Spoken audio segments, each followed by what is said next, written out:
Hello and welcome. If you're a regular yoga practitioner, then you've probably done vinyasas tons of times.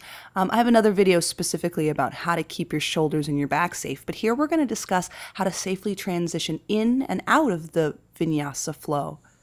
Eventually, you'll be able to do a handstand float into and out of the vinyasa flow, but until you master that, you're working on getting your hips as high as you can so you can safely land your feet in between your thumbs.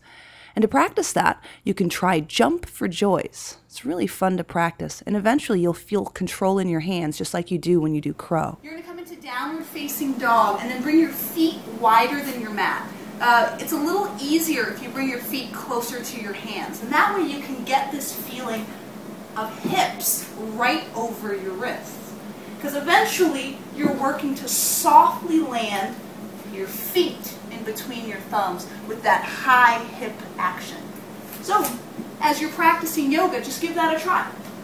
Couple jump for joys, and then see how high you can jump before you bring your feet in between your thumbs. So the hardest thing about a vinyasa flow ends up being the jump back. You'll hear teachers say either step or hop back. If you decide to hop back, key number one, never hop back into plank.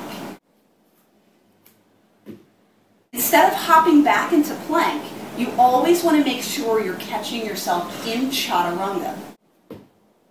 Same rules apply, no lower than 90 degrees, but in this way you actually catch the shock of the jump through your arms and not through your spine.